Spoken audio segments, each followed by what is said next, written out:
In the name of Allah, the most gracious, the most merciful, praise be to Allah, the Lord of the worlds, and prayers and peace be upon our Master and Prophet, the Chosen One, Abu al-Qasim al-Mustafa Muhammad.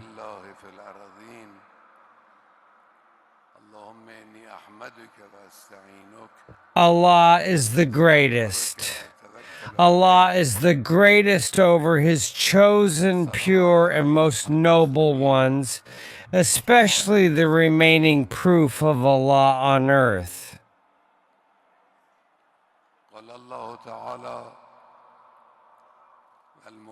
O Allah, I praise you, seek your help, ask your forgiveness, and rely upon you. Peace be upon the leaders of the Muslims, the guardians of the chosen, and the guides of the believers.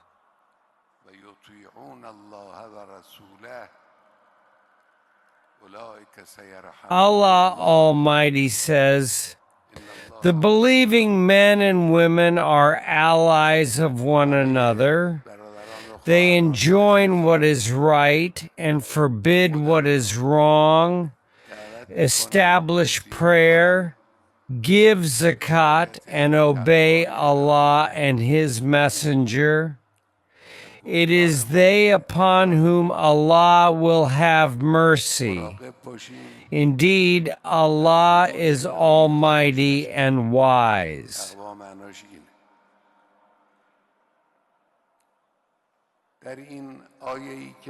I invite my dear brothers and sisters, the servants of Allah, and recommend that you adhere to piety in both our words and actions.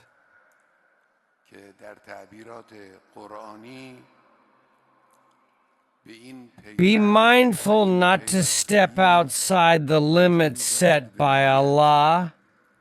This verse I recited speaks of an important matter, the bond between believers, which in the Quranic expressions is referred to as wilaya, guardianship.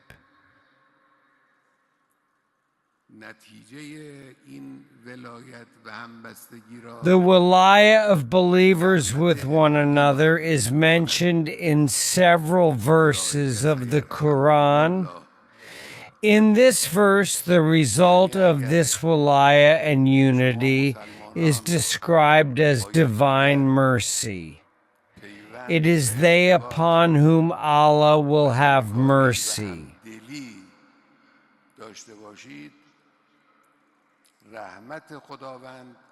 This means if you Muslims maintain bonds, connections, cooperation, and solidarity with one another, Allah's mercy will encompass you.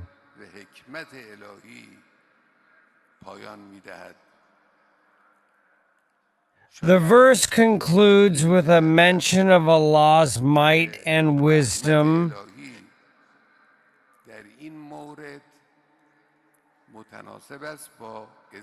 Perhaps this is because divine mercy in this instance aligns with the might and wisdom of the Lord.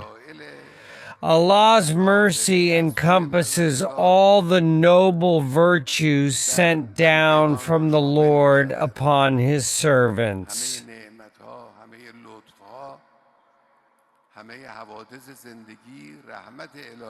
All blessings, all favors, and all the events of life are manifestations of divine mercy. However, in this verse, this mercy is specifically tied to the might and wisdom of Allah. His might meaning the Lord's power over all existence, and His wisdom meaning the stability and firmness of all the laws of creation.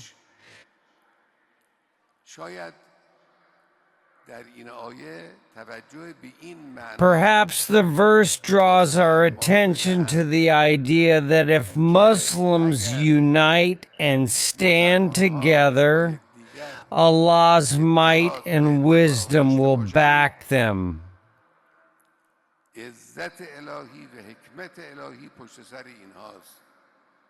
They can then tap into Allah's endless power and benefit from the laws and divine traditions of the Creator.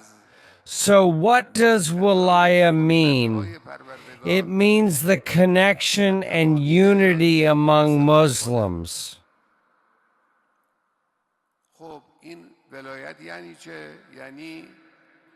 This is the Quranic policy for Muslims, that Muslim nations and groups should remain united. The Quran promises that if this unity is upheld, divine might will support them, meaning that they will overcome all obstacles and triumph over their enemies.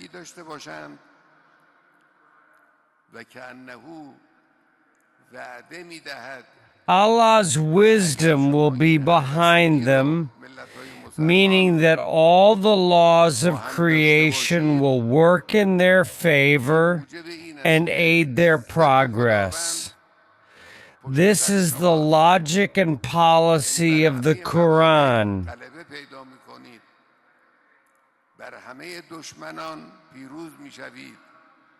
In contrast, the policy of the enemies of Islam, namely the arrogant and oppressive forces, is the opposite: divide and rule.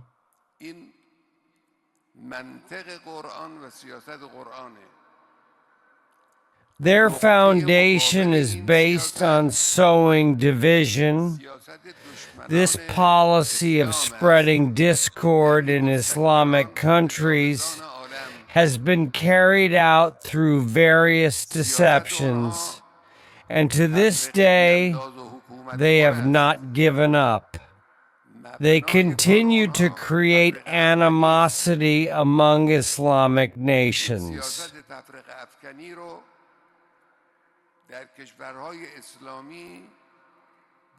However, today the nations are awakening. I say today is the day when the Islamic Ummah can overcome these tricks of the enemies of Islam and Muslims.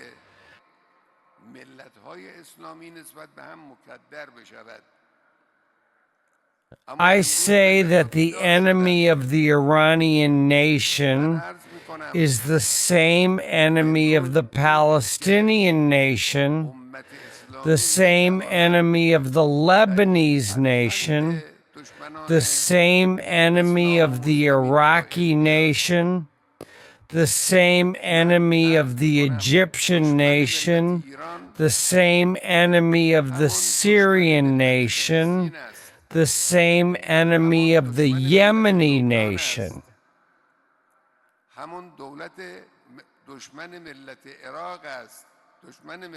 The enemy is one, but their methods vary in different countries, sometimes through psychological warfare, sometimes through economic pressure, sometimes through 2-ton bombs, sometimes through weapons, and sometimes through a smile.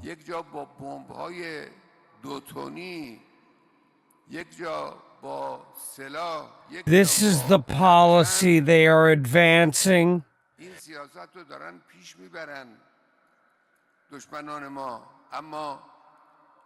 Our enemies are working together, receiving their orders from the same place, with a unified command room directing attacks on Muslim communities and nations.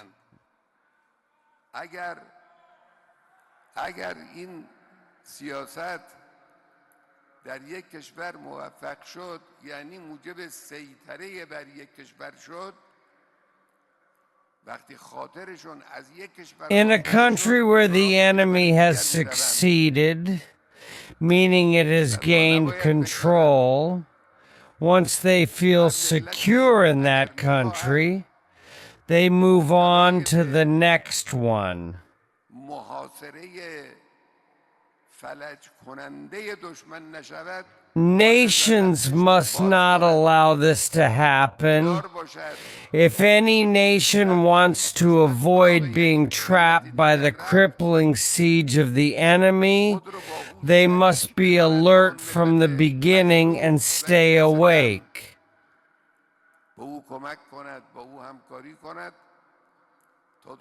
When they see the enemy targeting another nation, they should consider themselves partners with that oppressed and persecuted nation, helping them until the enemy does not succeed there.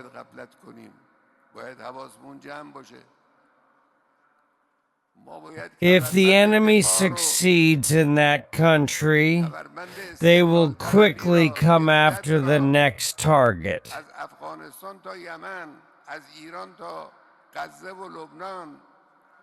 We Muslims have neglected this truth for many years, and we have seen the consequences.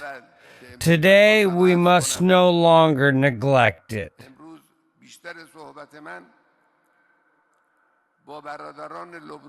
We must be mindful and pay attention. We need to tighten the belt of defense and the belt of national independence from Afghanistan to Yemen, from Iran to Quds and Lebanon, in all Islamic countries and among all Islamic nations.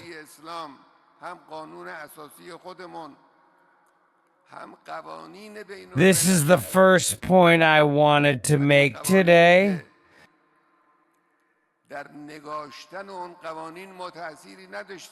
Most of my speech today is directed at our Lebanese and Palestinian brothers who are currently facing difficulties. I will address them in the next segment.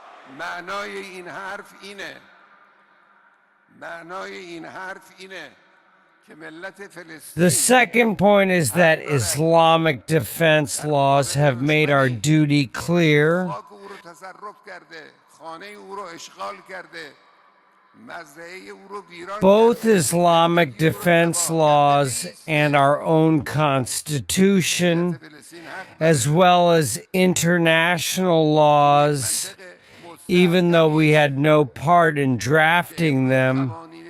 But even in those laws, this point I am making is one of the unquestionable principles.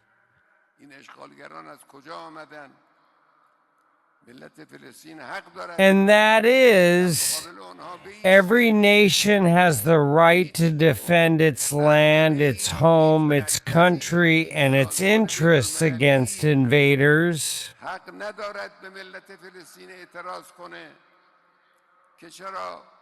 This means that the Palestinian nation has the right to stand against the enemy that has taken their land, occupied their homes, destroyed their mosques, and ruined their lives.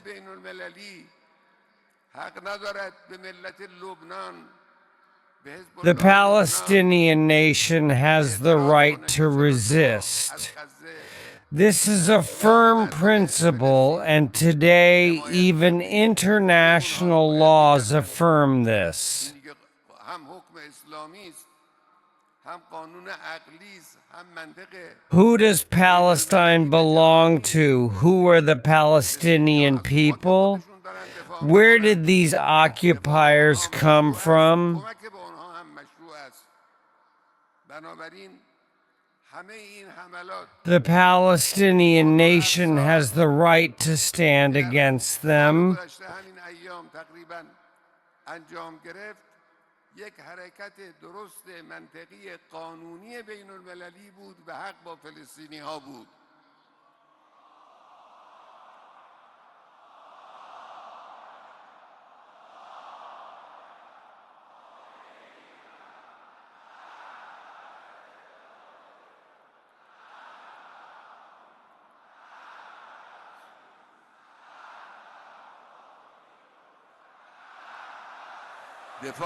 No court, no organization, no international body has the right to object to the Palestinian nation for standing up to the usurping Zionist regime.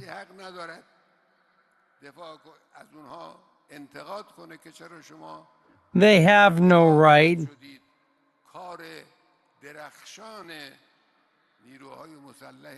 Those who help the Palestinian nation are simply fulfilling their duty.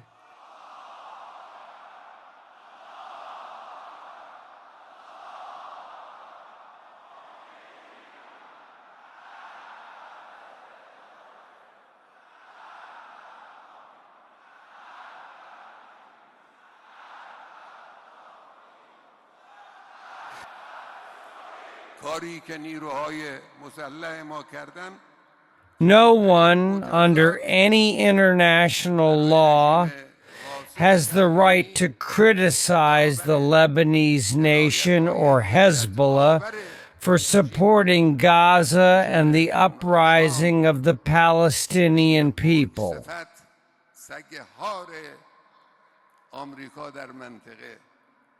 It is their duty, and they are carrying it out.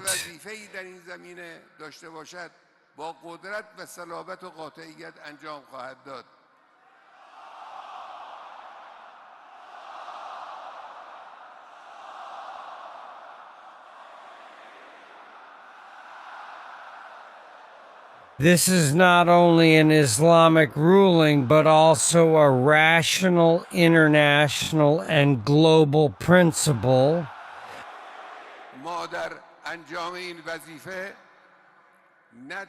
The Palestinians are defending their own land, and their defense is legitimate. Supporting them is also legitimate.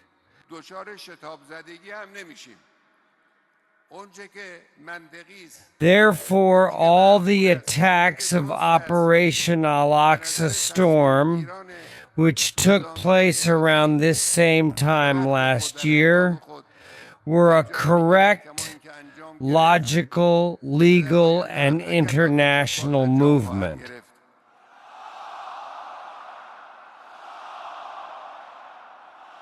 The Palestinians were in the right.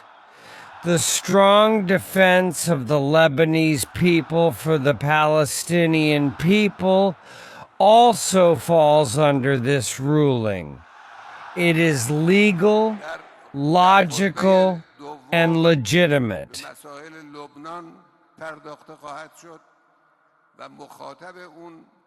No one has the right to criticize their defense or ask why they participated in this defense.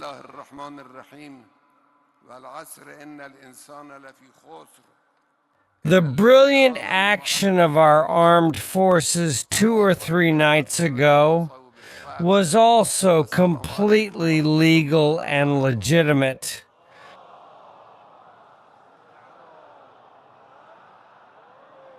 It was in defense of the Palestinians, in defense of the Palestinians, in defense of the Palestinians. All of this was defense of the Palestinians.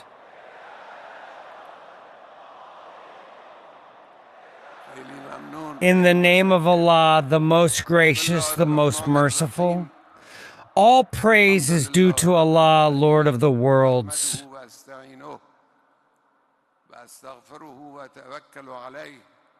I praise Him, seek His help, ask for His forgiveness, rely on Him, and send blessings and peace upon His beloved, the greatest messenger, our Master Muhammad, the chosen one, and his pure progeny, especially Ali, the commander of the faithful, and his beloved Fatima, the satisfied, and Hassan and Hussein, the masters of the youth of paradise, and Ali ibn Hussein, Zain al-Abidin, and Muhammad ibn Ali, the scholar of the first and the last, and Jafar ibn Muhammad al-Sadiq, and Musa ibn Jafar al-Qadim, and Ali ibn Musa al-Rida, and Muhammad ibn Ali al-Jawad,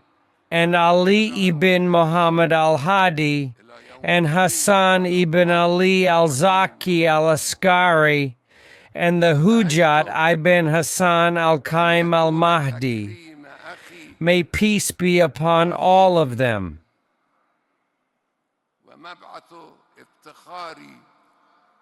I also send peace upon his chosen companions and those who follow them with goodness until the day of judgment, and upon the protectors of the oppressed and the leaders of the believers.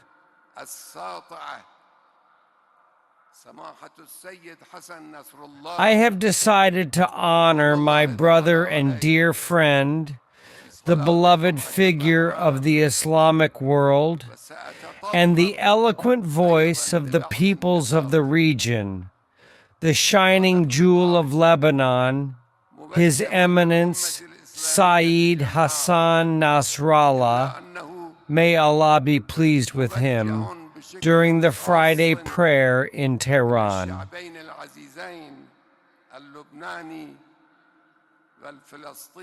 I will also touch on some points.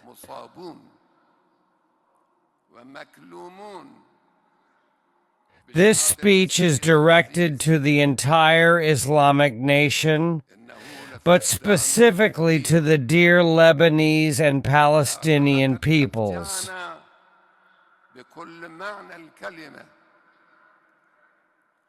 We are all afflicted and grieving over the martyrdom of the Honorable Sayyid. It is a significant loss. Indeed, it has devastated us in every sense of the word.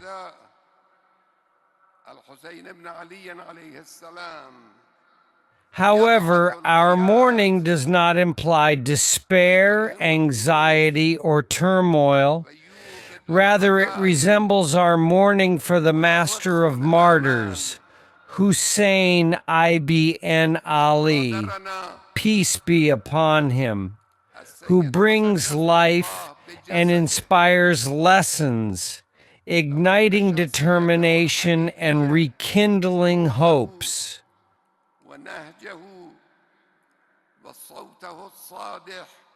We have lost Sayyid Hassan Nasrallah in body, but his true personality, spirit, path, and powerful voice will forever remain present among us.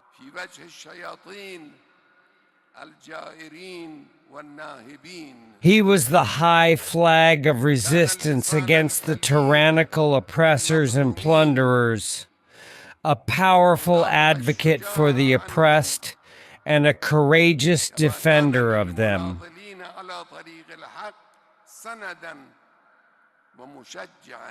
His popularity and influence have transcended the borders of Lebanon and Iran and the Arab countries, and his martyrdom will now amplify this influence.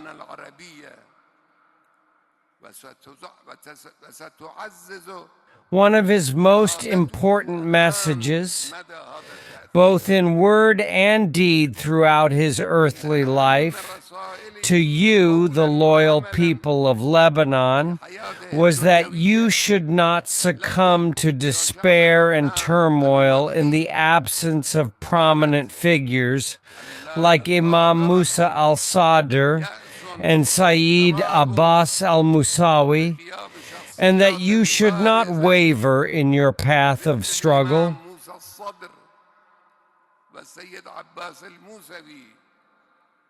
Increase your efforts and capabilities, strengthen your solidarity, resist the aggressive enemy, and confront him with your faith and reliance on Allah.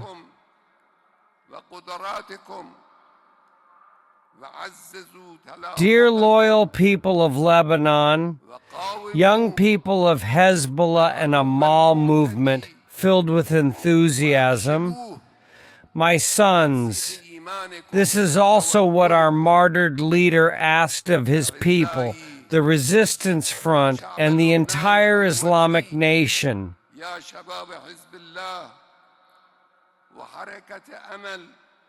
The treacherous, cowardly enemy, unable to deliver a significant blow to the cohesive structure of Hezbollah or Hamas, or the Islamic Jihad or other movements striving in the way of Allah, resorts to showing apparent victories through assassinations, destruction, bombardments, and the killing of civilians, breaking their hearts.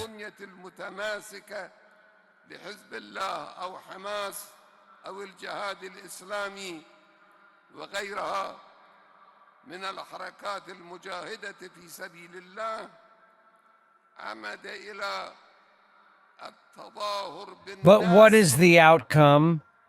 What is the result of this behavior?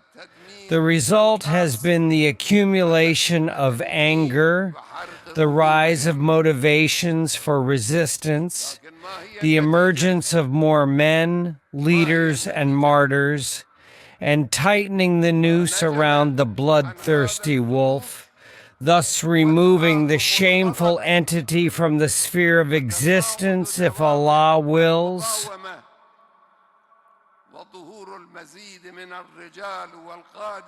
O dear hearts, let your wounded souls find tranquility in the remembrance of Allah and seeking help from Him.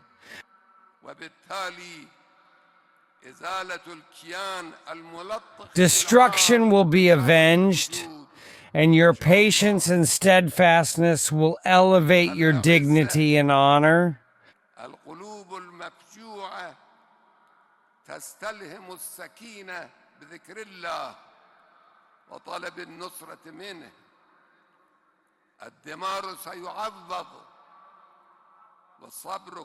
Sayyid Hassan Nasrallah had been at the helm of a difficult struggle for 30 years, advancing Hezbollah step by step like a plant that brings forth its shoots, eventually growing strong and towering, astonishing the farmers.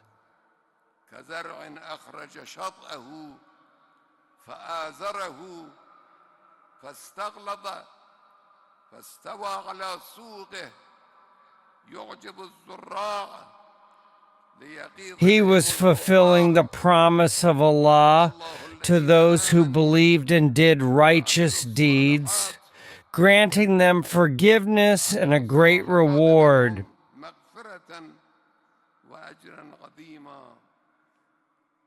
Under Sayyid's guidance, Hezbollah evolved stage by stage with patience and in a logical and natural manner, showing remarkable effects against its enemies through the defeat of the Zionist enemy, yielding fruits continually by the will of Allah.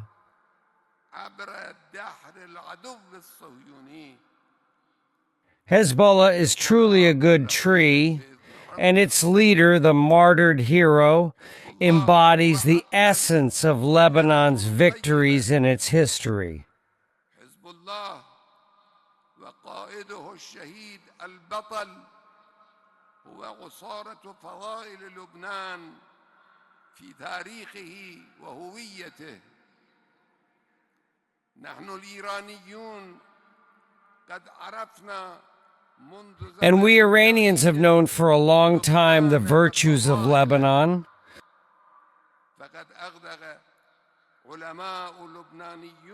Lebanese scholars have generously poured their knowledge onto Iran during the Safavid and Qajar eras in the 8th, 10th, and 11th centuries of the Hijra, including Muhammad ibn Maki al-Amili, the martyr, Ali ibn Abd al-Karki, Zain al-Din al-Amili, the martyr, Al-Hussein ibn Abd al-Samad al-Amili, and his son Baha al-Din, known as Sheikh al-Bahai, among other religious and scholarly figures.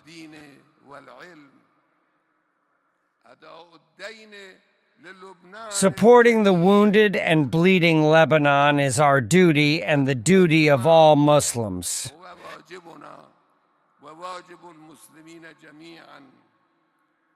Hezbollah and the martyr leader, through their efforts for Gaza and their jihad for Al-Aqsa Mosque, have struck a blow against the usurping and oppressive entity.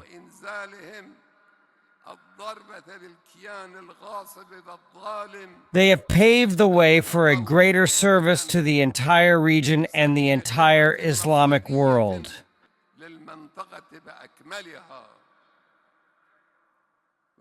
The focus of America and its arms on safeguarding the security of the usurping entity is not merely a pursuit of their failing policy, which aims to turn the entity into a tool for seizing all natural resources in this region and investing them in major global conflicts.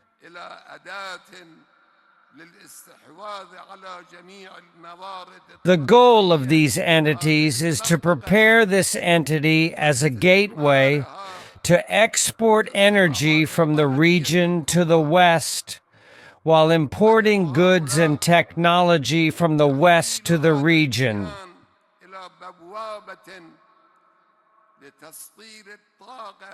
This means ensuring their dominance and making the entire area subordinate to them.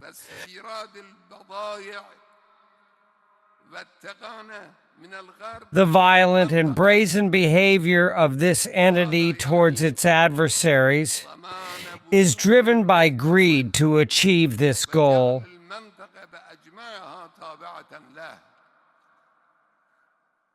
This reality shows us that every blow dealt by any individual or group against this entity is a service to the entire region and indeed to all of humanity.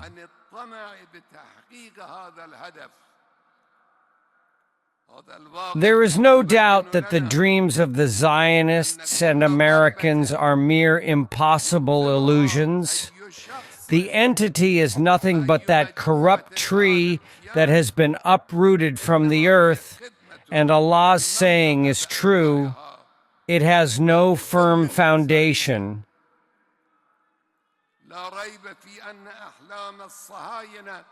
This corrupt entity is rootless, counterfeit, and unstable, and it has maintained itself with difficulty through American support.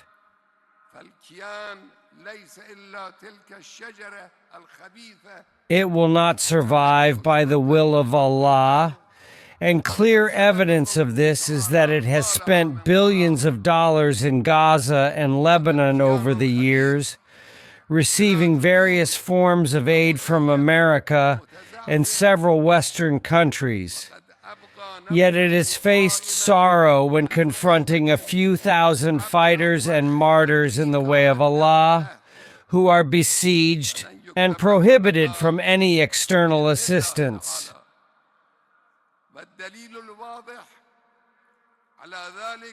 Its only achievement has been bombing houses, schools, hospitals, and civilian gathering centers. Today, the criminal Zionist gang has also come to this conclusion. They will never achieve victory over Hamas and Hezbollah.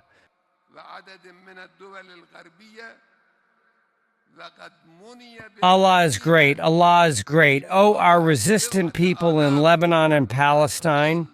Oh, brave fighters. Oh, loyal and patient people.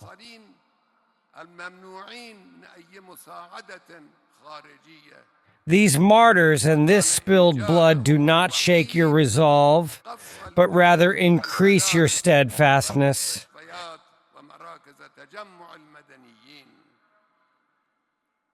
In the Islamic Republic of Iran, during the summer of 1981, dozens of our prominent personalities were assassinated, including a great figure like Saeed Muhammad Beheshti, a president like Rajai, a prime minister like Bahonar, and scholars like Ayatollah Madani, Qadzi, and Hashemi Najad, among others.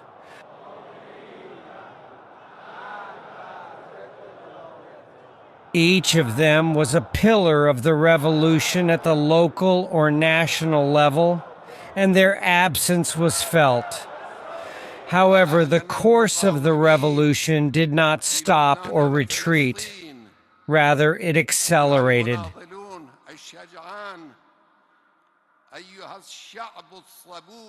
Today, resistance in the region will not retreat, as evidenced by its leaders, and victory will be the ally of the resistance.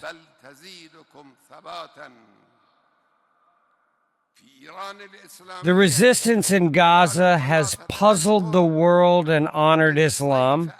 It has withstood all forms of malice and evil.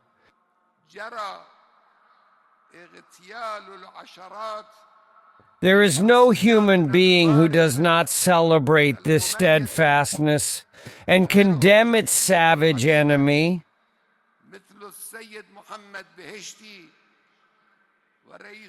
The flood has reached Gaza.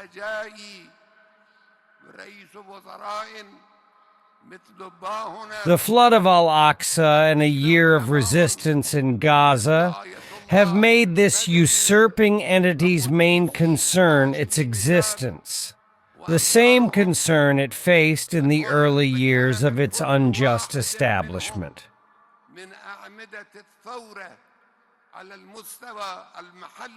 This means that the jihad of the men in Palestine and Lebanon has pushed the Zionist entity 70 years back to the abyss.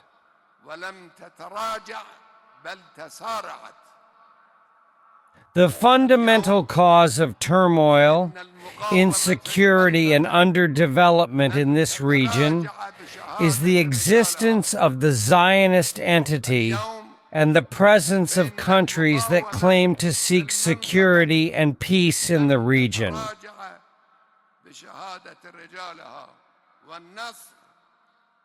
The primary problem in the area is foreign interference.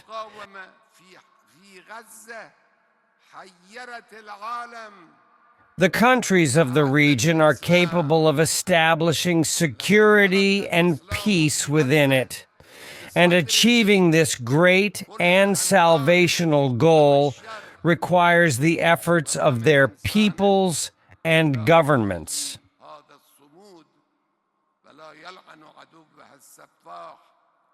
Indeed, Allah is with those who walk this path, and He will surely grant them victory.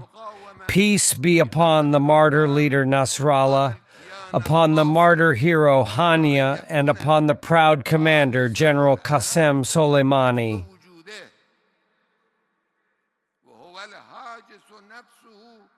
In the name of Allah, the most gracious, the most merciful, When the victory of Allah and the opening comes and you see people entering into the religion of Allah in droves, then glorify the praises of your Lord and seek his forgiveness.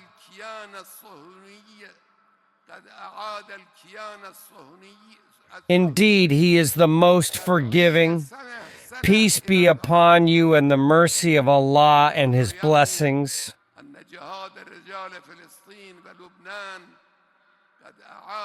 The Zionist entity has been pushed back 70 years.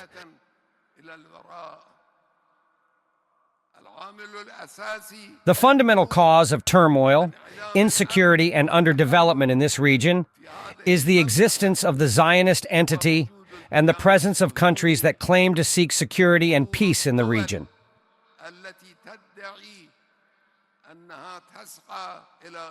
The primary problem in the area is foreign interference.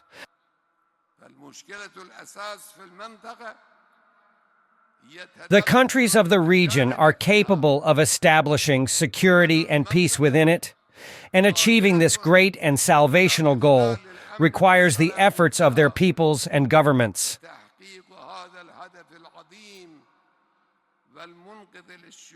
Indeed, Allah is with those who walk this path, and he will surely grant them victory.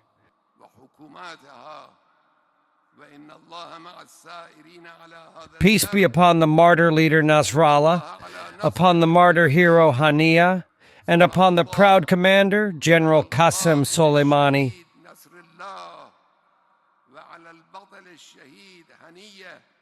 In the name of Allah, the most gracious, the most merciful.